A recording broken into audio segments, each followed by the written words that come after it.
Hello, good evening, Women's Wellbeing Community. Good evening to those of you who are joining me live.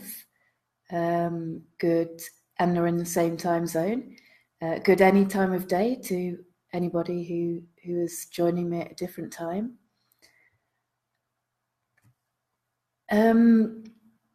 Today's session is all going to be about mindfulness.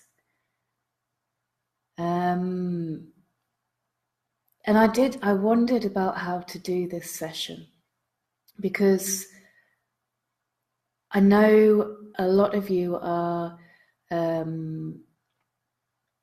already teaching mindfulness or practicing mindfulness or quite have some knowledge of the subject, and this is and you may also have practiced with me before, so you might also have heard some of what I've got to say before. Nevertheless, I think some of the basic information about mindfulness is so important that I'm going to go over it again. And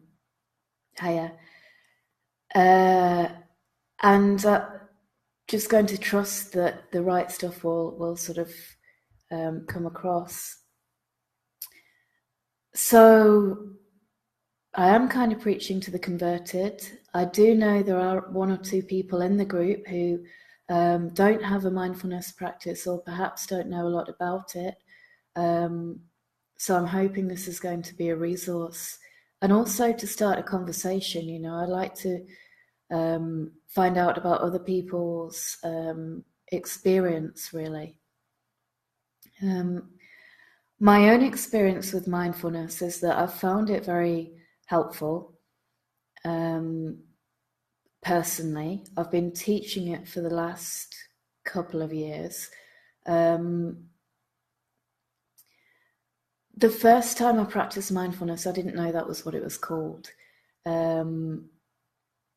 It happened once or twice in my life where I was in a situation that wasn't comfortable, but also wasn't dangerous. So, you know, it wasn't something I had to really get out of. And I would sort of take myself by the hand and say, you know, this isn't dangerous, this is just uncomfortable. What is that like? What is that? Explore what that is. Now I know that that is one of the mindful approaches to uncomfortable situations. So I believe that mindfulness is a natural human state or resource, a natural reaction, which means that we can all do it, which is the great news. I've been practicing for maybe 6 years now. I first heard about mindfulness when I was at university. I very soon started doing my Reiki training, and I learned mindfulness as part of that. And yeah, I've just found it really useful with sort of anxiety and depression that I used to suffer a lot. I don't find that, you know, it's not like a magic cure, and now I never, you know, anxiety and depression never approaches. I'm not saying that at all. In my experience, what mindfulness has given me is a tool to firstly recognize that when it approaches, and by recognizing it, just that on its own gives some difference to the experience. And then also, if I go into real mindfulness and just be with it, it might not be pleasant. But the fact that I'm not feeding myself thoughts which are saying, you know, this is awful, I have to do something about this, let's stop, all of those tracks, those thoughts, just that means that actually it doesn't hang around for very long anymore. So whereas both anxiety and depression were sort of chronic issues for me at one point in my life. Fortunately, in the last few years, that hasn't been the case, and mindfulness is one of the really powerful tools which has helped me with that. And so the benefits of mindfulness, it's not just me who's found mindfulness beneficial. And in fact, lots of people have done studies about it. I love this because mindfulness meditation as a practice has been going on for a very long time. In many different cultures, actually. The one that sort of current Western secular mindfulness practice acknowledges its roots in is Buddhist meditation. But I believe there's an element of mindfulness to all spiritual and personal development practices across the world. And in recent years, people in academia and in research and in sort of universities have gone and done a lot of research about this, in hospitals as well. So now we have sort of peer-reviewed research over the last few decades which prove the benefits of mindfulness. And some of those benefits and some of those studies are, the first one is stress. Mindfulness, and most of these studies are based on 8-week MBSR courses, okay? So, and the control is either none or some other kind of intervention, depending on that particular study. But the sort of standard for when you're testing mindfulness's effectiveness is the 8-week MBSR, which stands for mindfulness-based stress reduction. So yeah, stress is the first one that has been shown to be completely reduced by mindfulness across the board, again and again, in situation after situation, all sorts of different types of people with different kinds of stress. I actually think that that's really important for not just for mental health, but for physical health as well, for the whole person. Because when we're stressed, stress may not cause illness or imbalance. It can do, but certainly when we're stressed, things don't get any easier. So the fact that mindfulness reduces stress and in some cases can make it disappear completely means that we can use it as a tool to remove exacerbating factors from our lives when we're dealing with any kind of problem, really. That's been shown in health. There are studies that have been done with people undergoing cancer chemotherapy, which have shown better outcomes particularly in terms of like experience, which help people to tolerate the chemotherapy, which is it's a full-on experience. It's a nasty experience. So the fact that mindfulness can help people to tolerate that course of treatment towards the end is massively helpful, and also has been shown to improve the ability to sleep, people's ability to sleep. There have been a couple of pilot studies that show some change in treatment compliant HIV positive people in terms of a higher CD4 count compared to control who are also treatment compliant but not practicing mindfulness. I think that's really interesting. And it's something that, if I had millions of pounds, I would definitely want to go more into researching that. Addiction, mindfulness and addiction. There's a lot of research. There's a guy in the States and his team, Judson Brewer, who do addiction research in terms of positive outcomes for people addicted to all sorts of things, from cigarettes to crack cocaine. And it has shown improved outcomes. Their work over several years has shown improved outcomes for people who are quitting addictive substances. Mental health, I mean, I've mentioned my own experience. There are studies which validate that experience, shall we say? No, I know my experience is valid, but which show that I'm not the only person whose mental health has improved with mindfulness practice. Cognitive function. There's been research, a recent piece of research in the last couple of years. I don't remember the exact details, but it was a new trial of an Alzheimer's drug, and again, a sort of control group of people just on the drug, and a control group of people also practicing mindfulness with the drug, and better outcomes. I think they actually started to reverse the progress of the disease of Alzheimer's with the combination of the medical and mindfulness treatment. I'd have to look into that, because I know that study was done on the short term. I will have to look up if there's been any follow-up on that, but it's really,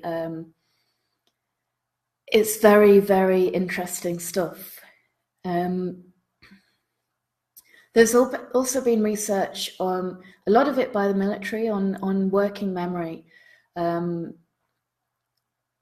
So again, cognitive improvements with mindfulness practice. So that's, it's a big list of stuff that is helped by mindfulness. It's not the complete list, but I want to really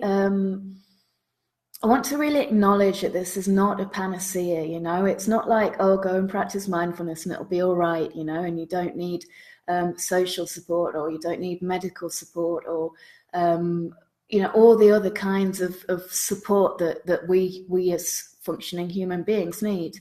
I think there is a tendency, once these kinds of research results come out about anything, to say this is all you need, and that is very simplistic. That's not the case at all. But I can certainly say that mindfulness, as an addition to any other practices, any other solutions to problems, is a good move to help in the outcomes of that. And even if the outcome is simply for the situation to be less painful or less stressful, but as we've seen, it can also help with health outcomes, all of these things. So it's not a cure-all, it's not like there is no go and practice mindfulness and it'll be all right, but it's something really powerful, and something that I think I would recommend that anyone who's able certainly try it. And not only actually in situations which are sort of classed as problems, in health situations or stressful situations, or any of those things. In normal life, it's certainly interesting and pleasant enough to practice when you don't have any problems. In terms of the sort of this is not a cure-all, I read an interesting article the other day, actually, which was about the impact of being on a low income and your neural pathways. So the sort of the pathways in the brain that take thoughts that we can sort of we can wear in.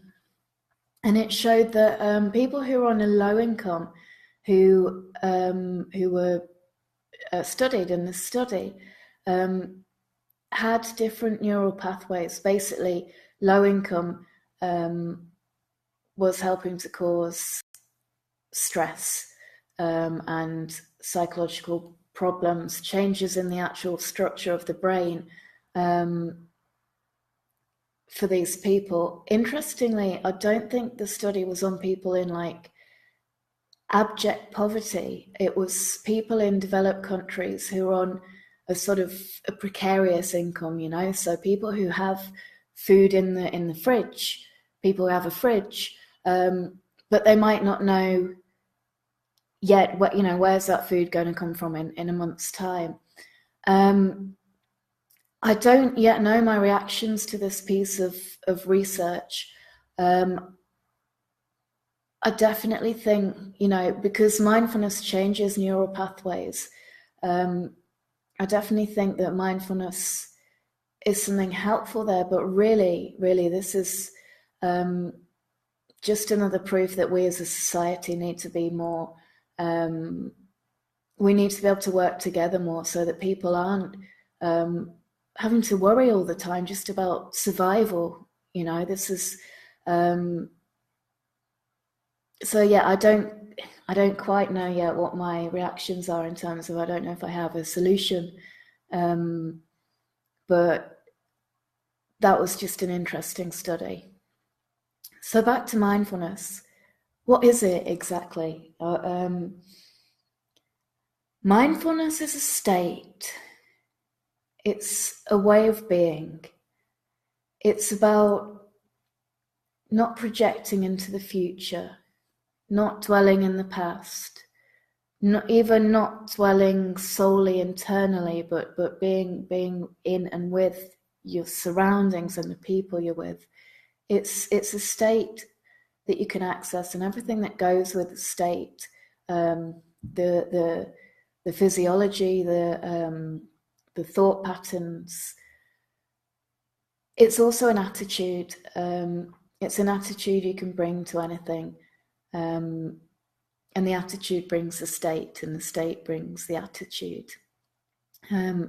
So it's something you are, it's something you bring, and it's also something you do. It's a practice. So I mentioned earlier the 8-week MBSRs, which are the sort of standard introduction to mindfulness, the 8-week course. And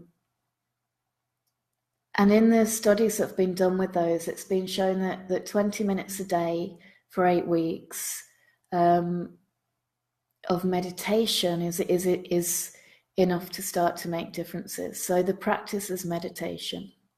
And there are all kinds of different types of practices. There's seated meditation where you sit and you just be. There's focused mindfulness of the breath where you're aware of the breath coming in and out of you. There is the body scans, another very well-known one, where you sort of focus into different bits of your body one after another and really notice them. It's about noticing. The practice is noticing. It's not about clearing your mind, as beginners can have been led to believe. It's about being with any thoughts, being with anything that comes, and just sort of not attaching to it, not judging it either, so not like, oh, I shouldn't be thinking about that, but just, oh, I'm thinking about that.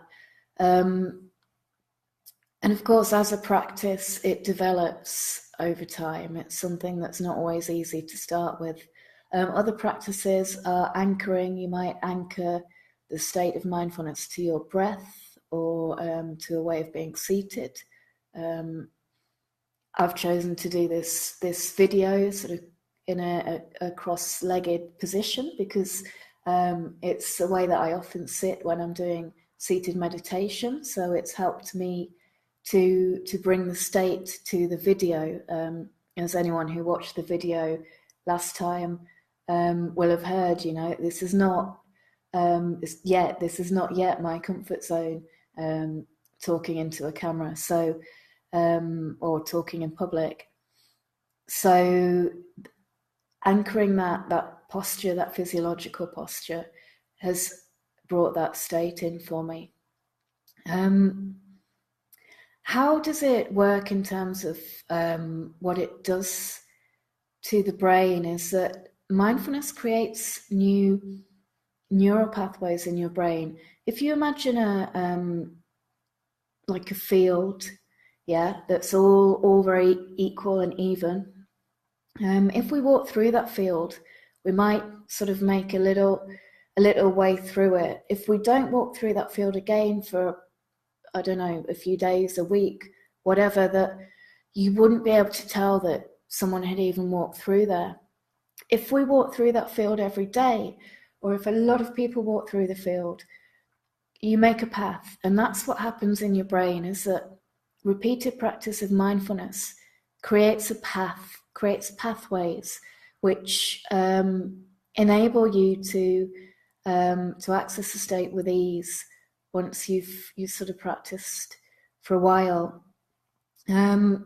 Another piece of an article that I read a while ago this year is research that the headline was "Best Friends' Brains Light Up in the Same Way," and the research was that neurologically we respond in the same way to stimuli as our very good friends do.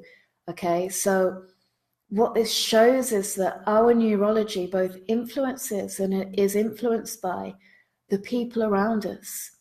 So when we come to our interactions in a mindful state, we're able to help the people with us to be mindful as well. And isn't that awesome? So that is, I haven't been looking at the comments because I'm still learning my way with this sitting in front of a video. So I'm going to switch to that now. Hello all. Great to see and hear you all. So does anyone have questions about anything that I've said or anything that I've not said?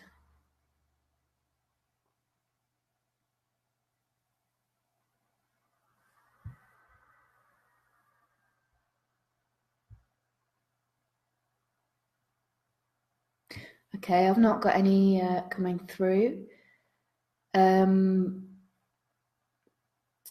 So we'll go into a mindfulness practice. And I'm a little bit stuck here. I thought about doing a breath practice. I've thought about doing a body scan. Even walking mindfulness, which is not one that I've taught in a group before, so that would be interesting to explore. I'd love to hear from those of you that are watching live which practice you'd prefer, just to see if there's a trend in any direction. So if you want to sort of comment that now, then please do.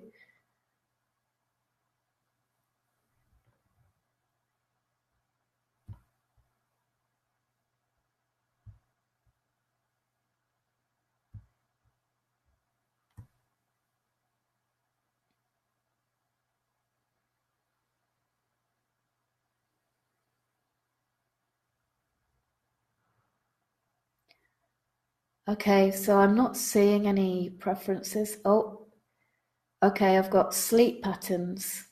Been finding it difficult to sleep lately.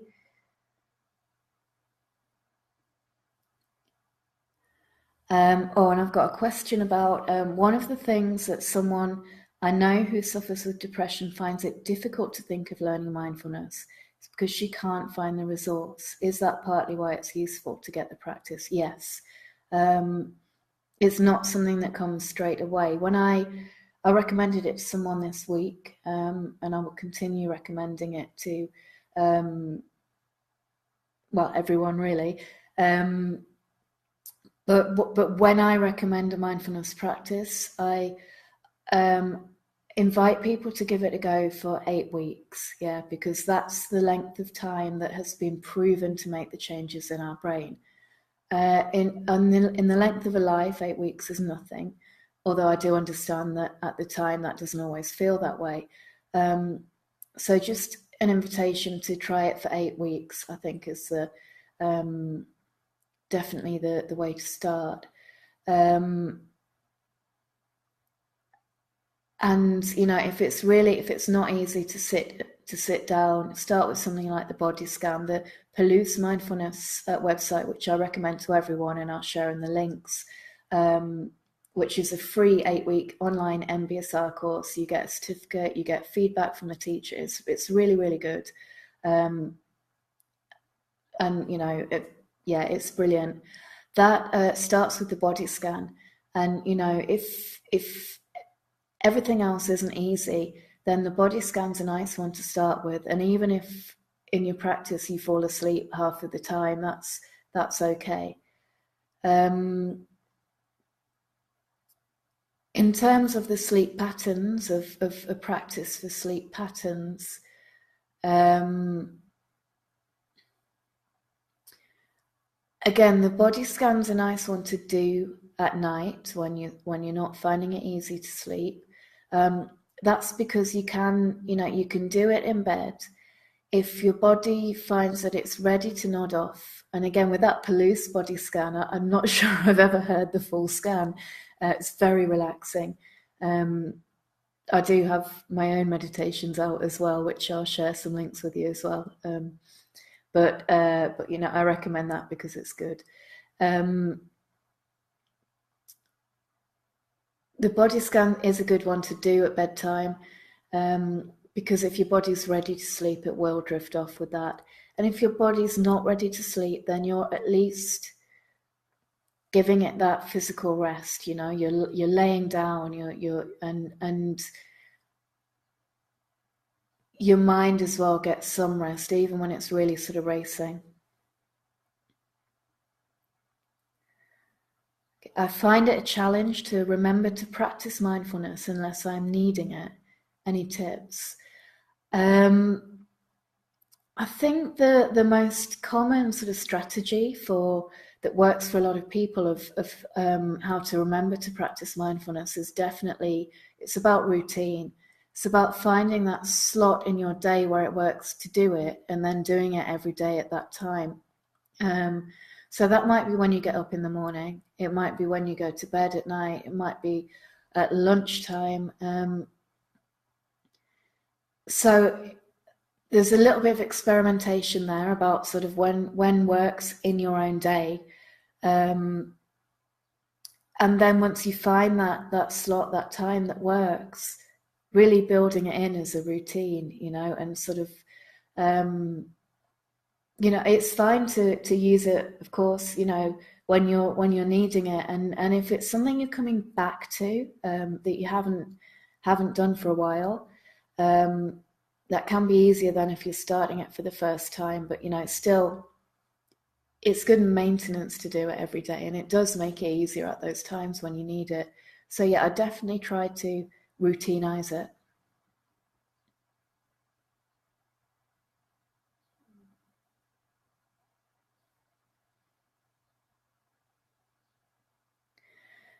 Okay, so we'll go into a practice now.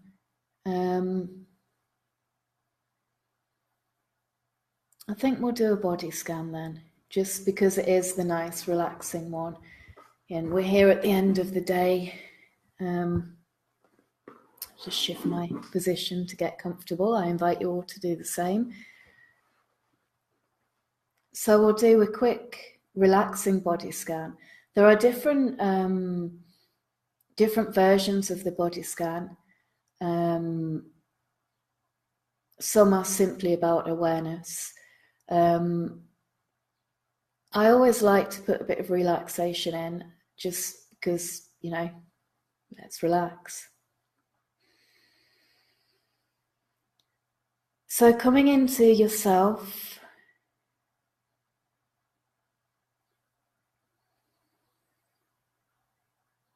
coming into where you are physically, physiologically,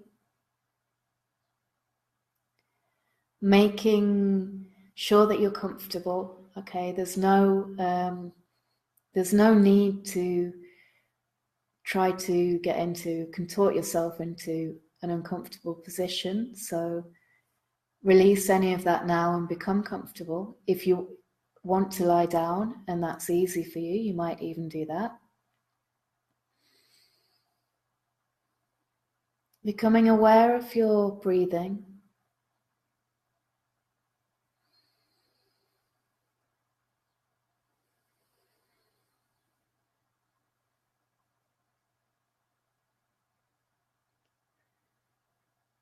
Just noticing whatever you've brought with you to this practice. So whether that's thoughts or emotions left over from your day, whether that is sort of any future projections that are going on. Just notice what those thoughts and emotions are. And if you don't need them at this moment, you can invite them to step away for a moment. Or if you like, you can summon your energy to come back to you and away from those thoughts and emotions.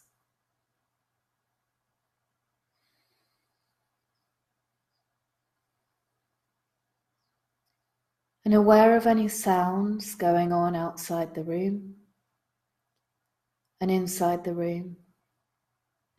These may be with us throughout the body scan.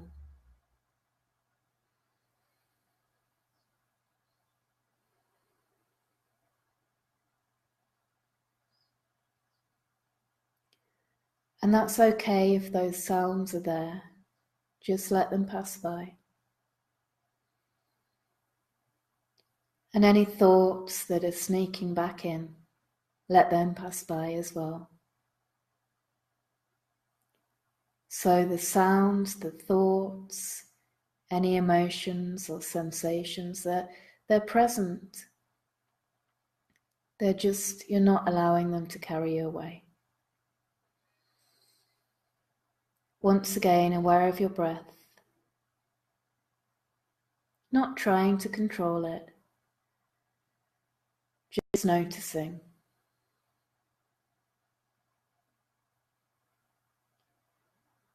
And then bring your attention to the crown of your head.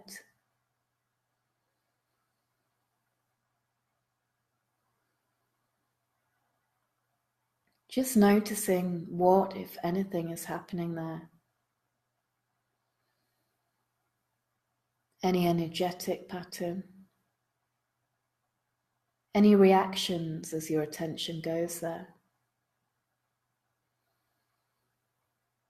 And if you'd like to, you can even imagine sending your breath in and out through the top of your head.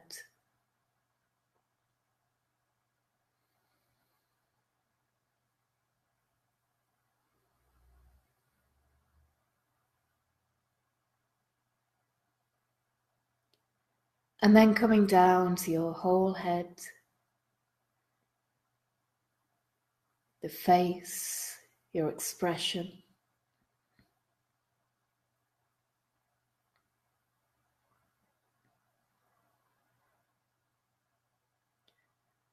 The back of the head.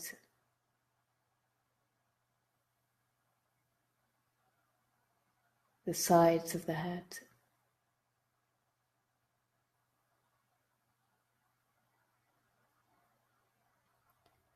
The inside of the head, all that grey matter. Just noticing anything that may be going on and any reactions. And again, if you imagine your breath coming in and out of your whole head,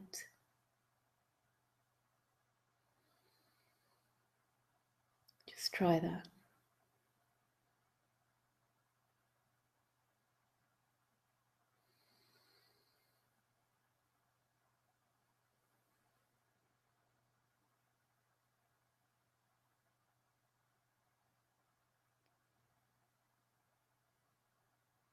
And then bringing your attention down once again to your neck and throat,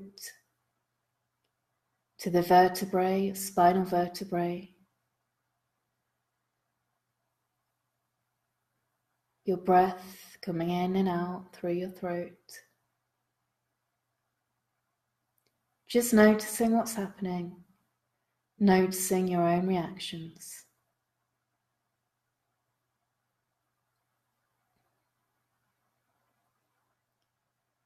Coming down to the shoulders.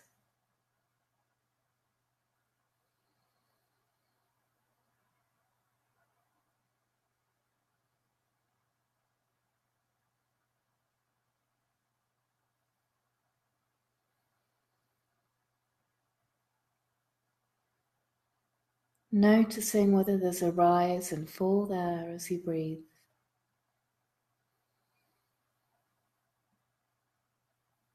Noticing any reactions. So when I say reactions, I'm talking about thoughts, feelings, emotions, anything that you notice going on as you focus your attention on your shoulders.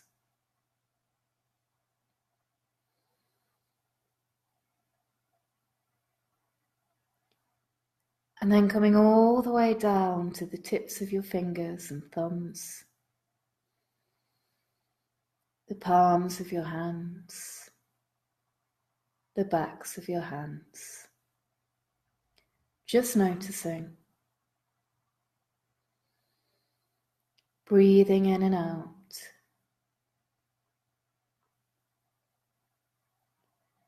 Moving your attention up to your wrists and forearms. Again, just noticing, breathing. To your upper arms.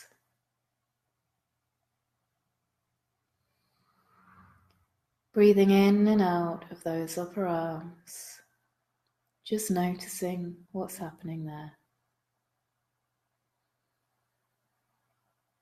Back up again to the shoulders.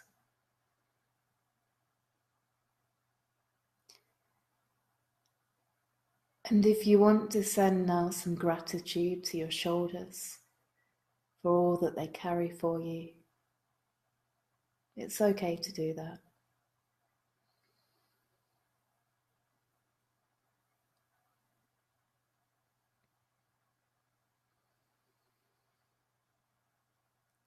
Coming down to your upper torso, at the front, at the back, and the organs inside.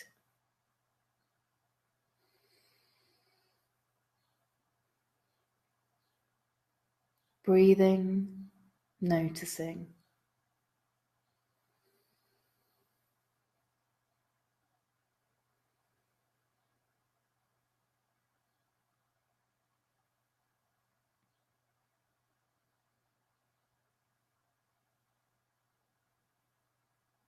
Then lower down to your abdomen, lower back.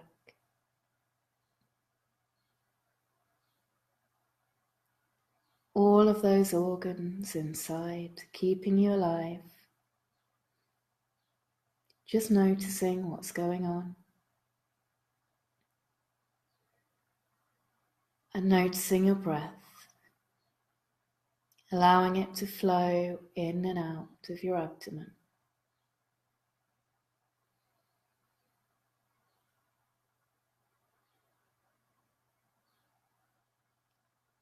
Coming down to your hips, pelvis, buttocks, thighs, tops of your legs. Breathing, noticing what's going on.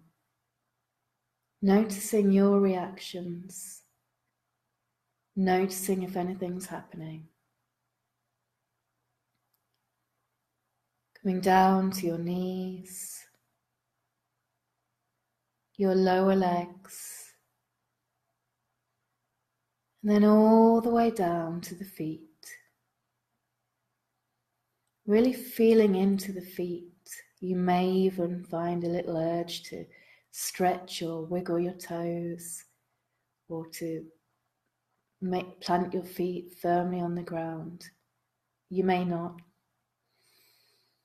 Just whatever your feet are doing, feel right into them. Notice what's happening.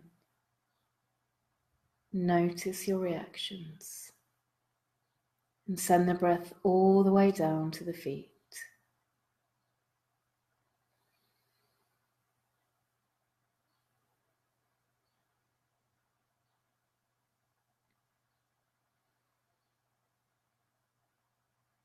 And then expanding your awareness and the focus of your attention, if you can, to your whole body. so that you're noticing your whole body, holding it in your awareness all at once. And if you'd like to, you can try now sending your breath, 3 big deep breaths in and out through your whole body.